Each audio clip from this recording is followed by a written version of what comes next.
Hi, I'm Christy. I want to talk to you today about how SPD, or sensory processing disorder, can impact the individual. I should remind you that I'm not a medical professional. This is not meant to treat or diagnose. It is for informational purposes only.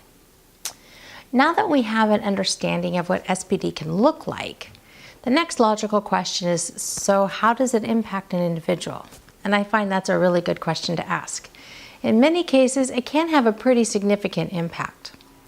Once a child can compare his or her actions to others, then they're likely to realize that they don't respond the same way that everybody else does. Now, exactly when this happens will vary from person to person.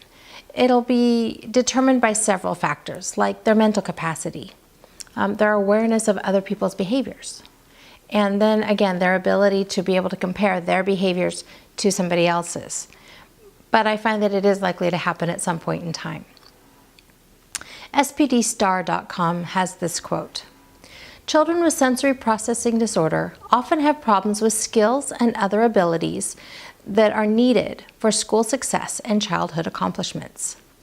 As a result, they almost always suffer from emotional, social, and educational problems, including the ability to make friends or be part of a group, poor self-concept, academic failure, and being labeled as clumsy, uncooperative, belligerent, disruptive, or out of control. Anxiety, depression, aggression, or other behavior problems can then follow.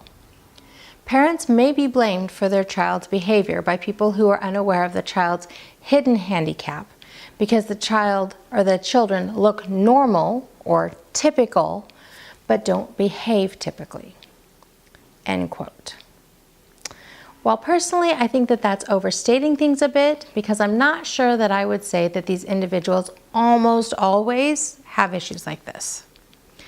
I do believe, though, that everything listed here is an issue or may become an issue for a large number of individuals, especially if there are no other developmental or mental disabilities affecting the individual.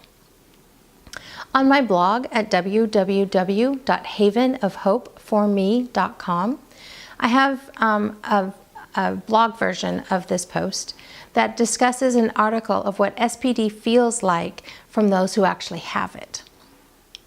It also references the book called The Challenging Child: Understanding, Raising, and Enjoying the 5 Difficult Types of Children, with an affiliate link. Included in that book is an analogy describing what living with a sensory system that doesn't process input in a typical fashion.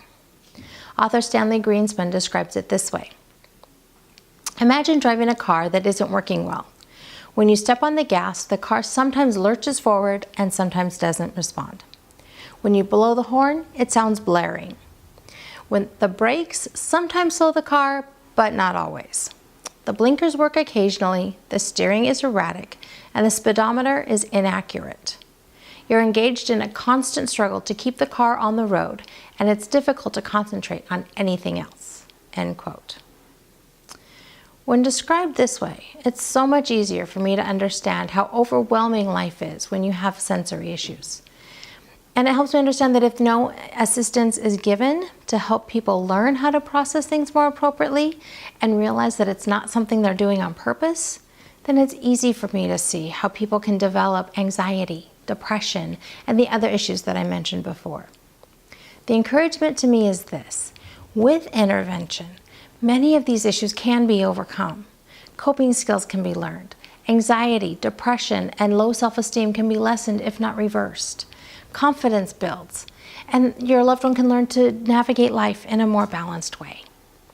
So as you see progress coming and your hope increases, I hope that you can join me in saying that life is good and there is never a dull moment.